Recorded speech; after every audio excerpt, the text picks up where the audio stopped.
2027 সালের হজের রোডম্যাপ ঘোষণা করেছে সৌদি সরকার।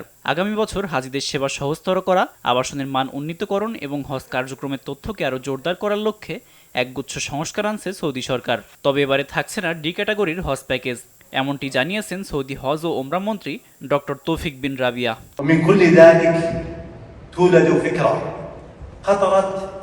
এবছর হজ কার্যক্রম সুষ্ঠু ও সুশৃঙ্খলভাবে সম্পন্ন করায় বাংলাদেশ সরকারকে অভিনন্দন জানিয়েছে সৌদি সরকার। হজ পরবর্তী বিভিন্ন দেশের ধর্মমন্ত্রীদের উপস্থিতিতে এক অনুষ্ঠানে ধর্মমন্ত্রী কাজী শাহ মোফাজ্জল হোসেনকে অভিনন্দন জানান সৌদি হজ ও ওমরা মন্ত্রণালয়ের ডেপুটি মিনিস্টার হাসান আল মানকারা। এ সময় ধর্মমন্ত্রীর হাতে আগামী বছরের হজের রোডম্যাপ তুলে দেন তিনি। ফলে সৌদি সরকারের সাথে সামঞ্জস্য রেখে হজের পরিকল্পনা করবে বাংলাদেশ। সেবার মান উন্নয়নের জন্য সৌদি আরবের সরকারের গৃহীত পদক্ষেপগুলোর সাথে আমরা সবসময় একমত পোষণ করি এবং আমরাও চাই হাজিদের উত্তরোত্তর সেবার মান বৃদ্ধি করতে।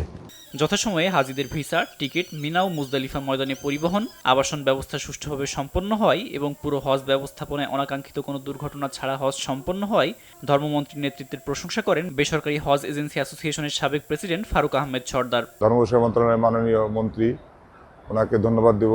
এজেন্সি সবাইকে নিয়ে যে সুন্দর ব্যবস্থাপনা করছে, অনুরোধ করবো উনি যেন সবাইকে নিয়ে, সংশ্লিষ্ট যারা আছেন সবাইকে নিয়ে জন্য এই ভবিষ্যতে আরো সুন্দরভাবে হজ ব্যবস্থা করা যায় সেভাবে উনি বাস্তব পদক্ষেপ। এবছরও বিভিন্ন কারণে হজে গিয়ে 49 জন হাজি মৃত্যুবরণ করেছেন।